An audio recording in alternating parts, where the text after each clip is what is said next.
नमस्ते दोस्तों। आज हम बात करेंगे अमेरिका में ग्रीन कार्ड के लालच में परिवार डिपोर्ट हुआ। अमेरिका के न्यू जर्सी शहर की एक शांत कॉलोनी में रहने वाला गुजराती परिवार बाहर से जितना खुश दिखाई देता था, अंदर से उतना ही टूटा चुका था।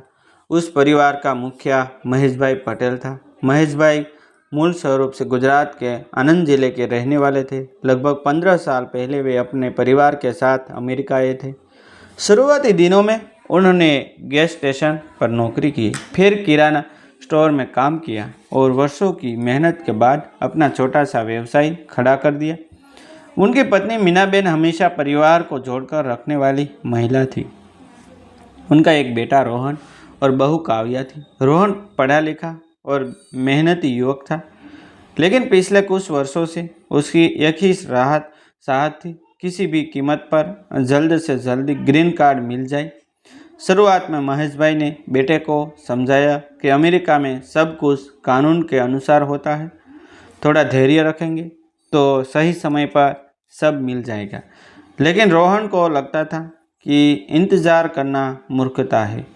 उसके कुछ परिचित लोगों ने उसे बताया कि कई लोग झूठे दस्तावेज, नकली शादी या गलत जानकारी देकर भी अपना इमिग्रेशन स्टेटस बदल लेते हैं।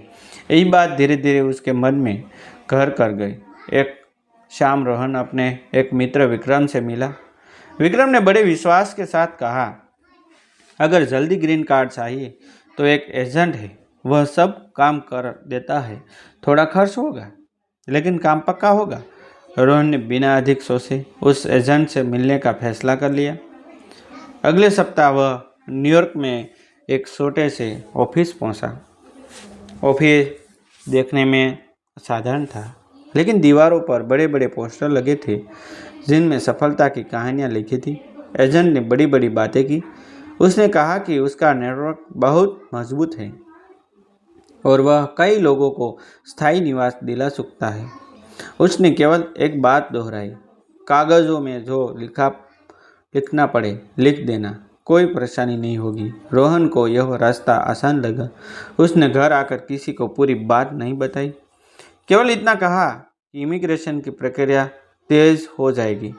कुछ दिनों बाद एजेंट ने कई दस्तावेज तैयार किए। उनमें ऐसी जानकारियाँ थी जो सच नहीं थी। रोहन ने पहले थोड़ी झिकझका दिखाई, लेकिन एजेंट ने कहा कि सब लोग ऐसा करते हैं। यही एक वाक्य उसके लिए सबसे बड़ी भूल साबित होने वाला था। उसने बिना ठीक से पढ़े दस्तावेजों पर इस हस्ताक्षर कर दिए। उसे लगा कि कुछ महीनों में ग्रीन कार्ड मिल जाएगा और परिवार की सारी परेशानियां खत्म हो जाएगी। लेकिन उसे यह अंदाज़ा नहीं था कि अमेरिकी इमिग्रेशन प्रणाली में हर जानकारी की गहराई से जांच होती है। घर में मीनाबेन को बेटे के व्यवहार में बदलाव दिखाई देने लगा। पहले जो बेटा हर बात उनसे सजा करता था, अब फ़ोन आते ही दूसरे कमरे में चला जाता।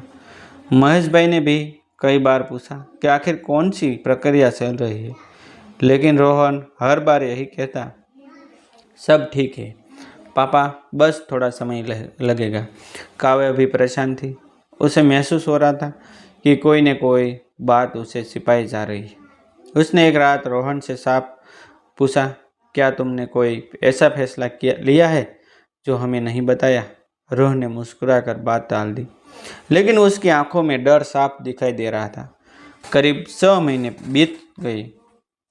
एक सुबह डाक से एक आधिकारिक लिफाफा आया। लिफाफे पर अमेरिकी इमिग्रेशन विभाग का नाम देखकर महेश भाई ने उसे रोहन के हाथ में दे दिया। रोहन ने हाथ कांपने लगे। उसने जैसे ही पत्र खोला, उसके चेहरे का रंग उड़ गया।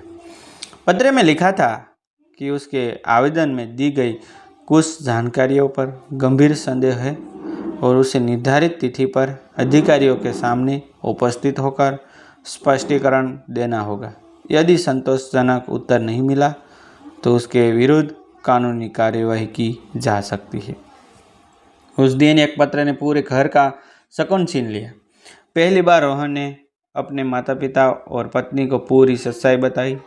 यह सुनते ही महेश भाई की आंखों में आंसू आ गए। उन्होंने केवल इतना कहा, बेटा, अमेरिका में मेहनत से देर हो सकती है, लेकिन झूठ से मंजिल कभी नहीं मिलती। उस रात पूरे घर में किसी की आंख नहीं लगी। मीनाबेन भगवान के सामने बैठकर प्रार्थना करती रही। काव्या लगातार इंटरनेट पर कानूनी जानकारी पढ़ती रही। महेश भाई चुपचाप बैठे रहे, अपने पुराने संघर्ष को याद कर रहे थे। उन्हें याद आया कि कैसे उन्होंने वर्षों तक छोटे छोटे काम करके हर नियम का पालन किया था। उन्हें सबसे अधिक दुख इस बात का था कि उनका बेटा एक शॉर्टकट के लालच में इतना बड़ा जोखिम उठा बैठा। दूसरी ओर रोहन को पहली बार अपनी गलती का एहसास होने लगा। उसे समझ में आ गया कि एक गलत हस्ताक्षर केवल उसके भविष्य को नहीं, बल्कि पूरे परिवार की प्रतिष्ठा और शांति को भी खतरे में डाल सकता है। कुछ दिन बाद इंटरव्यू की तारीख आ गई।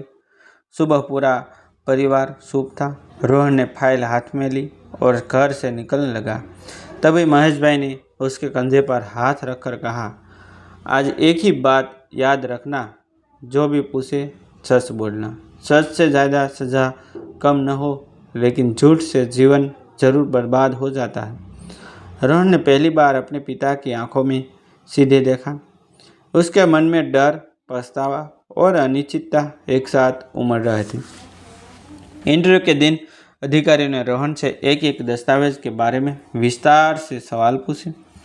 शुरुआत में उसने पहले ही की तरह वही बातें दोहराने की कोशिश की, लेकिन जब अधिकारी ने उसके सामने रिकॉर्ड, ईमेल और अन्य प्रमाण रखे तो वह पूरी तरह टूट गया। आखिरकार उसने स्वीकार कर लिया कि ग्रीन कार्ड जल्द पाने के लालच में उसने एक एजेंट की बातों पर भरोसा किया और बिना पूरी सच्चाई जाने गलत जानकारी वाले दस्तावेजों पर हस्ताक्षर कर दिए। अधिकारियों ने साफ कहा कि अमेरिका के इमिग्रेशन कानून में गलत जानकारी देना गंभीर मामला है। कुछ सप्ताह बाद रोहन को नोटिस मिला कि उसके विरुद्ध कार्यवाही शुरू हो चुकी है। यदि उसका कानूनी बचाव सफल नहीं हुआ तो उसे अमेरिका छोड़ना पड़ सकता है। यह खबर सुनते ही पूरे परिवार के पैरों तले जमीन खिसक गई। महेश भाई, जिन्होंने वर्षों की ईमानदारी मेहनत से सम्मान कमाया था, खुद को टूटता हुआ महसूस करने लगे। मीनाबेन की आंखों से आंसू रुकने का नाम नहीं ले रहे थे, जबकि काव्या को सबसे अधिक चिंता अपने छोटे बेटे के भविष्य की थी। इसके बाद परिवार ने एक अनुभवी इमिग्रेशन वकील से सलाह ली। वकील ने साफ कहा कि अब केवल सच, सहयोग और कानूनी प्रक्रिया का पालन ही उनकी मदद कर सकता है। कई महीनों तक सुनवाई चलती रही। इस दौरान रोहन ने अपनी गलती स्वीकार करते हुए पूरा सहयोग किया, लेकिन एक गलत निर्णय की कीमत उसे भारी पड़ रही थी। आखिरकार अदालत ने परिस्थितियों को देखते हुए फैसला सुनाया। रोहन को अमेरिका छोड़ने का आदेश मिला। वह पल पूरे परिवार के लिए किसी सदमे से कम नहीं था। जिस ग्रीन कार्ड के लिए उसने शॉर्टकट चुना था, उसी लालच ने उसका अमेरिका में बसने का सपना छीन लिया। भारत लौटते समय विमान में बैठे रोहन की आंखों के सामने पिता की वह बात बार बार घूम रही थी। मेहनत के देर हो सकती है, लेकिन झूठ से मंजिल नहीं मिलती। भारत पहुंचकर उसने नई शुरुआत की।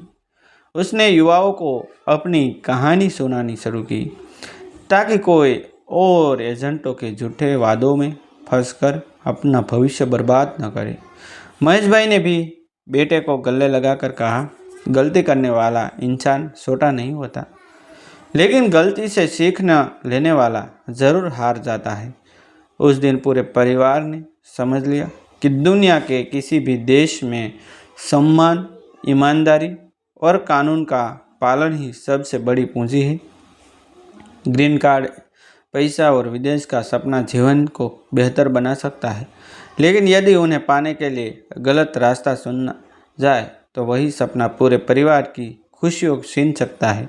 इसलिए हमेशा सही कानूनी प्रक्रिया अपनाई, किसी भी झूठे दस्तावेज या फर्जी सलाह से दूर रहे और याद रखें कि सच्चाई का रास्ता भले लंबा हो, लेकिन अंत में वही सबसे सुरक्षित और सम्मानजनक मंजिल तक पहुंचाता है। और डिस्क्लेमर, यह कहानी सत्य घटनाओं से प्रेरित एक काल्पनिक प्रस्तुति है। कहानी के पात्र, नाम, स्थान और कुछ घटनाक्रम केवल मनोरंजन, जागरूकता और सामाजिक संदेश देने के उद्देश्य से काल्पनिक रूप से प्रस्तुत किए गए हैं। इसका उद्देश्य किसी व्यक्ति, संस्था, समुदाय या देश की छवि को ठेस पहुंचाना नहीं है। थैंक यू दोस्तों, फिर मिलते हैं एक न्यू वीडियो के साथ। जय हिंद।